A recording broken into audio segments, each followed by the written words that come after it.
Hello, true believers. Welcome to my channel, Mr. Miracle Comics. My name is Dave, and today I have 5 more undervalued comics for us to take a look at. So, we're still in the lockdown. Things are still slow. Movie theaters aren't open, so there's been lots of stuff delayed. That's okay. That just gives us more time to get our spec books in order. And one of the movies, of course, that's delayed that should have been out already is The Black Widow, right? I was kind of looking forward to it. Not a big Black Widow fan myself. I haven't picked up a lot of Black Widow spec books, just not my cup of tea for a character, but there are lots of rumors. The Taskmaster is obviously the main villain. We've all seen him in the commercials and stuff. Love the Taskmaster, great villain. But one of the characters that's rumored to be in there, and his first appearance comes from Marvel graphic novel number 57 from 1990, and that is Rick Mason, the agent. Right, so Rick Mason is a spy, gets involved with Black Widow and all that spy stuff, and Nick Fury and whatnot. This is his first appearance. Now the big rumor is that he might end up being the Taskmaster. I think that's a pretty speculative speculation on that one. Outside chance of that is pretty great. However, I found this one just before everything locked down. Cost me $10. It is like absolutely near mint, like mint. I doubt that anybody's even read this book in its lifetime. It's perfect copy for $10. First appearance of what is rumored to be a movie character, possibly could turn out to be a major villain in the movie. So I was willing to take the chance with putting down my $10 on that. Whew. Like I said, really really tough to wrap my head around. Rick Mason ended up being Taskmaster, but hey, you never know. The MCU can take a lot of liberties with what the comic books have written down in storylines, because comic book storylines don't always fit in the same sort of way that movie storylines do, right? So it doesn't quite work the same way all the time, and we've seen that they've taken lots and lots of liberties, and when they take comic books and make it into movies. Anyway, from 1990, that is Marvel graphic novel number 57, Rick Mason, the Agent. Dun, dun. First appearance of Rick Mason. All right, so number 2 on our list, it's another outside spec, and it actually is like a streaming spec, not a movie spec if it were. And it centers around a character that has been rumored lately to be going to show up in Falcon and the Winter Soldier. And her first appearance is here in this book, and it is Marvel 2-in-1 number 54 from 1979. And that is the first appearance of a character known as Songbird, or Screaming Mimi as she first started out in this book. And she has a really great story arc, and she's a very interesting character, which is another reason why I think screenwriters would like to pick up on her and put her into movies, because she starts out as a villain. Right? She starts out as the Screaming Mimi. She, does bad things, and eventually kind of comes to realization that she doesn't want to be a villain anymore, that it's better to be a hero. She ends up, realizing this while she becomes a member of the Thunderbolts, which is another reason why, this book is a good pickup, because there's been lots of rumors about the Thunderbolts showing up in the MCU, right? So Melissa Gold or, Songbird would very much fit in well if they have that. They're going to need some female characters in the Thunderbolts. Songbird is definitely a good pick for that role. Like I said, very interesting, has a different sort of origin than a lot of superheroes do. So with that in mind, I went and looked at prices today, trying to figure out what it was. Like, I paid $8 for this guy, okay? And she's like really nice copy of it. But prices of this thing are all over the place. I was looking at prices going everywhere from $5 to $50 on this book, right? So, and that's what people are paid for it. And the prices have been going up a little bit. I would expect to pay around the $10 mark for this book. If the Thunderbirds do show up in the MCU anyway, this book is going to jump. Like, it's a hero appearance, right? Ish. It's like, she's a cool character, and I think a lot of people could identify with Songbird. She could become quite a popular character. She also has quite a lot of roles in the comic books and stuff as well. So this is a really good first appearance. If you can find a cheap copy, if you're doing your shopping, going out there and trying to find, a cheap copy and you grab up one for a good price, great, right? Looking around that $5 mark is a great, great price. $10 is a pretty reasonable price. Anything over the, pushing around the $15 mark, be wary a little bit. Do your shop, make sure you get the nicest copy you can for that kind of price. But, I'd be a little iffy about going over $15. I don't think it's there yet, right? Although there are a lot of people asking for it, and people are starting to pay for it. And slab copies are going, like 9.8 slabs are going for over a couple $100. So when we see those 9.8s rising, we know that everything's going to, drag up with it, right? All those prices are going to come with. So it's not bad price for it right now. It's actually a very good price for it right now. And I think, a month ago when I got this, it was probably a better price. But like I said, you can still find them for, cheap. It's never going to break the bank. And, you may be pleasantly surprised if Melissa Gold does show up in the MCU. So that is Marvel 2-in-1, number 54 from 1979. First appearance of Screaming Mimi, Songbird, or Melissa Gold, if you like. All the same person. All right. So, coming up next on my list. Now, this is a kind of a weird one, but one thing kind of led me to the idea of another. We're actually going to get 6 books in here today because this one kind of gets a 2-for. This book, recently, Taiki Waititi was talking about Thor: Love and Thunder, and he mentioned Star Sharks. And if you don't know who the Star Sharks are, they're literally like a shark in space that actually acts like a vessel, right? And who uses them to navigate space is an alien race called the Brood. Now, there's been a few rumors that the Brood have somewhere been in Marvel's plans before, and now Taiki Waititi bringing up this, it immediately led me to the first appearance of the Brood. And their first appearance is here in Uncanny X-Men number 155. It is from 1975. Is that from 1975? 1981. Man, way off. Sorry, guys. It's from 1981, and it is Marvel Uncanny X-Men number 155. Okay, and that has the first appearance of the Brood in it. And the Brood are a very dangerous alien race that these guys kind of copied to, off of the Alien movie, and used very much H.R. Geiger's sort of picture of that alien to make the Brood, and then they infect you, but they kind of infect you with like this enzyme, and then you transform into a Brood yourself. And if you're a mutant, they get to retain your superhuman abilities, right? So they're quite a bit out going after mutants and superhumans because they want those abilities because they are in the midst of trying to take over the entire galaxy, of course. They're very, very dangerous group of aliens. I don't know how MCU-ish they are, but it could be. Like, no, I don't think like as like a major villain story arc that the Brood are going to show up there, but they could show up in some way in Thor: Love and Thunder. Apparently it's supposed to be pretty crazy kind of movie that's going on. I don't know. There's also rumors that Captain Marvel 2, which, who knows when that's coming out. It's scheduled for 2022. It could be possibly pushed back to 2023. There is a lot of rumors that they have having kind of plans to make that more of a horror movie. Seems a little outside. Lots of stuff can change in 3 years on movies, right? But Captain Marvel was a big like hero versus the Brood all the time. The Brood were always attacking her.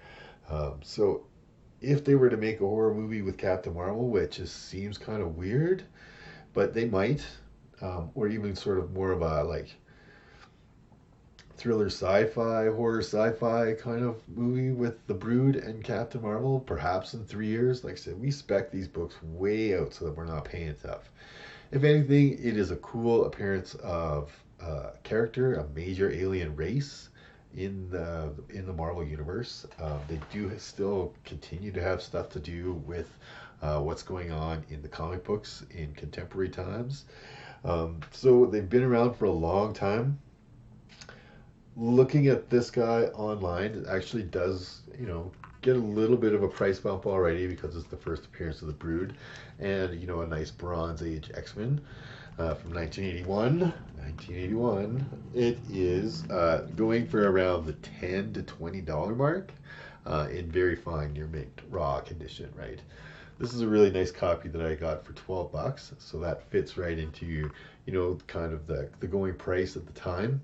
I did order this one off eBay. I've actually ordered a couple things off eBay since the comic book shops have been closed, but this was one that came. I really like it as a pick, regardless of whether or not the Brood show up in any way in any kind of Disney property or Marvel property. I think it's a cool appearance of a very cool alien race. If you do see it, right, you can get that guy for cheap. It's got Colossus looking all down with the Starjammer or Corsair in the background there, and it's like Tigra in the background as well. Crazy. Anyway, great book in on its own. If you're interested in getting the first appearance, like I said, this was a twofer. You could also pick this guy up, which is the Uncanny X-Men number 162. Right, you can even see the price I paid for that guy on there. Ooh, go the other way. $2. Right. So this guy has the first appearance of the Star Sharks. Okay, that's the living ships that the Brood travel around in. It also has the bonus of having the first appearance of the Brood Queen, or the first Brood Queen. So they're like a hive, like an alien deal. Like I said, they very much copied the aliens, but not copied them enough to be sued, I suppose. It's another reason why I'm unsure how much they could put of these guys in there and not get sued by the people who own the property rights for the Aliens movies. However, like I said, they're cheap, right? You can grab this up. You can find that guy for a couple bucks. Keep doing that. Anyway, that one's 1962, and it is from 1982, so it came out a little while after this one. But my main spec here is number 155, which is the first appearance of the Brood from 1981. Look to pay around $10 to $20 for that guy. All right, so let's do this spec. Okay, so number 3 in our list. And number 3 is a movie we were based around Shang-Chi. And I believe that one's been delayed a little bit as well, but that's okay.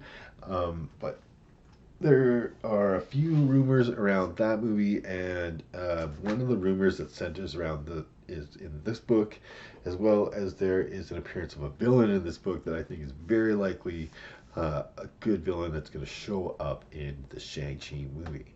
And his first appearance shows up here from 1975, and that is Giant Size Master of Kung Fu number 3. All right, so there's sort of a kind of a hero-y guy in here named, let me get his name right, make sure, Clive Reston. And Clive is like an MI6 James Bond kind of style guy. It's my understanding a lot of the rumors for Shang-Chi say that it's going to be some sort of big tournament fight. So you can expect, like, the British want to send in some spies, the Americans want to send in some spies to watch what's going on. The Mandarin's holding this big tournament. Shang-Chi's going to fight inside there. This is like a lot like Enter the Dragon, right? Except that I think a lot more Mortal Kombat-ish too, where we're going to see the other guys have more powers. And one of the guys that might be into that fighting and have powers is a character called, make sure I get his thing right, is Shadow Stalker. And Shadow Stalker is a pretty cool looking guy. He's kind of, big, beefy guy, and he's got covered in chains and leather and all that kind of stuff. And then those chains on the end of them have like big spiked maces, right? So you can be winging those around and all kinds of crazy stuff going on in the fight. Very cool character to put into a fight. I think he has a lot of potential to show up as a villain. Maybe not as the main villain, right? That might remain the Mandarin, but one of the opponents that Shang-Chi fights in the movie, perhaps, if he's doing some one-offs, could very much end up being, uh, Shadow Stalker. And yeah, his first appearance, like I said, is here in Giant Size Master of Kung Fu #3. Prices for this book can be all over the place as well. Mostly what I've been seeing is it has gone anywhere on the sales side from about $1 to $30, right? So that's a big price gap in there. Do your shopping. You might be able to pick up a dollar book for this. I did find one that was listed at about $1.50 when I was looking on it today. Um, there are a bunch of them. They're listed for less than $10. Right? I wouldn't pay $30 unless you got a really nice mint condition one. I didn't see any slabbed ones for sale at all. That might just be the limited view I can get being here in Canada. Not everything shows up on eBay.ca as compared to eBay.com. But that's generally where I'm seeing it. I wouldn't pay more than the $10 mark, and you could probably snipe a deal and get her for only a couple of bucks. Even come across it at an LCS or something for cheap.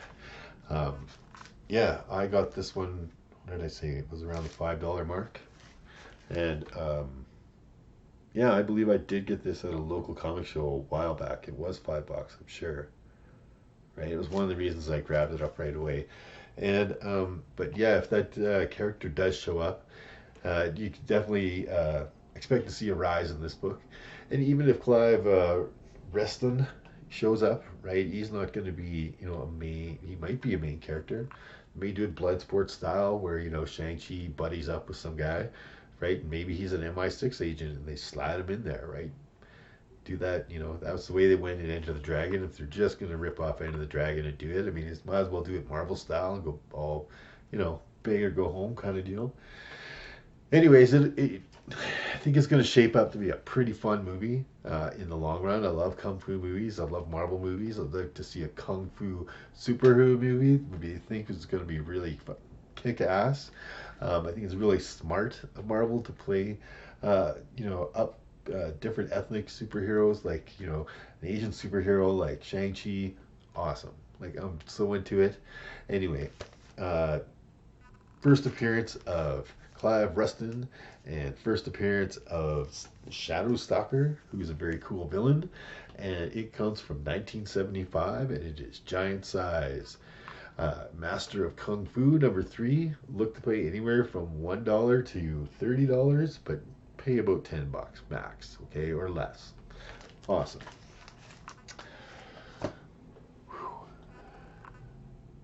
All right, so number 5 on our list. Last one. All right, so this one's an Eternals movie spec. And when I think of the Eternals, I know that movie is completed. They've gone into post. They've done all that stuff. It's just got its release date pushed back a little bit. So when I think of the Eternals, a name that keeps coming up in my head all the time, and other people have mentioned it to me. There's one guy who recommended this book to me. He knows who he is, and thanks for that, because just But the character I keep thinking about all the time is Hercules, and his first Silver Age appearance, okay, is here in Journey into Mystery with Thor, King Size Annual #1. Okay, so this is the only King Size Annual for Journey into Mystery. The next King Size Annual was a Thor King Size Annual. But this has the first appearance of Hercules. Now, Hercules has a lot of ties to the Eternals. All the Greek heroes do. Don't think they're going to want to play up the Greek heroes too much, since Warner Brothers has really taken that on with the whole Wonder Woman franchise. They're not going to want to go into that too much. Plus, they have all their Norse guys and everything already. But it's a good bet that what is going to happen is the Eternals are going to be like, we've been here forever. Sometimes you've called us by these weird hero names like Perseus and Hercules, right? So I think Hercules is going to end up being one of the characters in there. And I'm not the first person to rumor on that, but it just just keeps calling to me, and then other people keep saying it, and other people who are good at this game are confirming it with me, and there's other rumors and stuff. So I still think it's a good spec book, and I think if Hercules shows up and he is a major character, this book should see a nice rise, just like the Avengers 48 did, because of the Black Knight coming in there. The other Eternals movies will be out soon, right? This is an easy book to pick up. This one is actually the Canadian variant. The Canadian variant has a blank back cover. I'm not going to take it out and show you. You guys just have to trust me.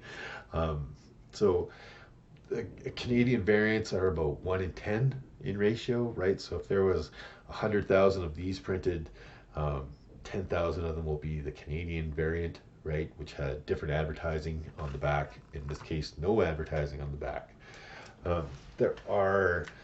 You can still find this book on eBay.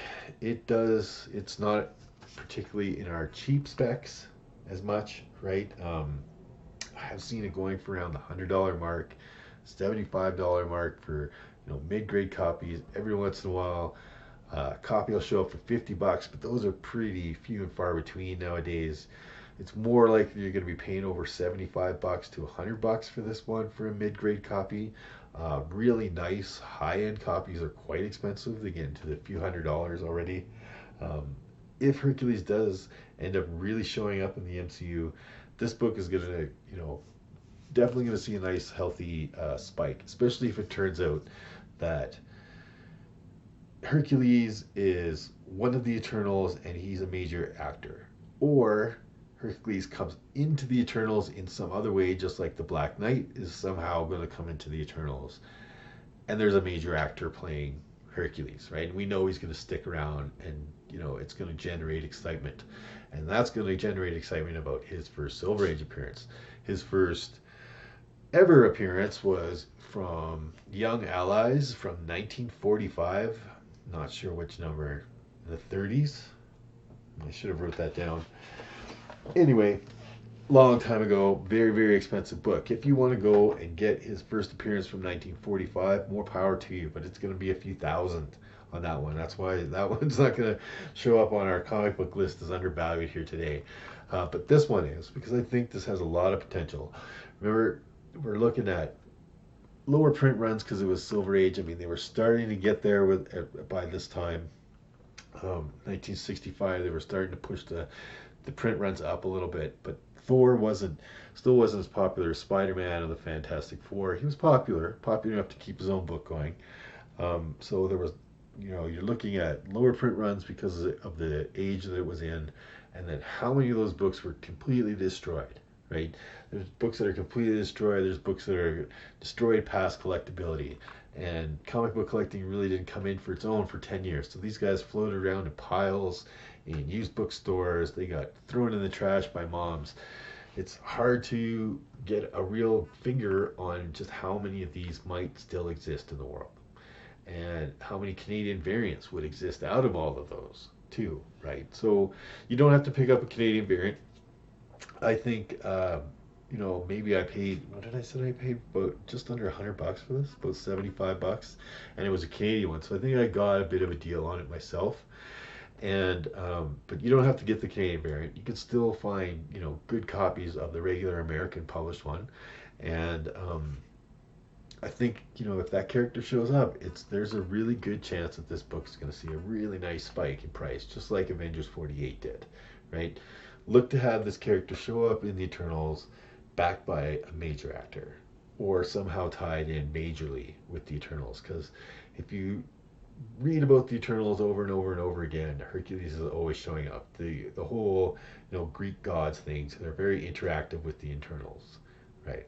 So from 1965, it is Journey into Mystery Annual #1. Journey into Mystery with Thor Annual #1. First appearance of Hercules. Okay. Awesome. Plus it has a reprint of the first appearance of Loki as well as a few of other characters. So fun book to have in general. If you wanted to pick it up, like I said, look to pay $75 to $100 for a mid-grade copy. You're on your own if you want to buy a really nice slab 9.8 copy, but you know, who knows what that kind of price is. But I think it's still worth it. I think it still has a lot of potential to gain value, so that it's undervalued now. All right, so that's been our books for this video. I appreciate everybody that took the time to stick around and watch everything and listen to me babble on about movies and spec books and all the great things that make comic book collecting fun. Anyways, I'll see you next time. Just reminding you, a book without comic book or a day without comic books is like night. Or there is no more new comic book day. So every day is old comic book day. All right, we'll see you next video, guys.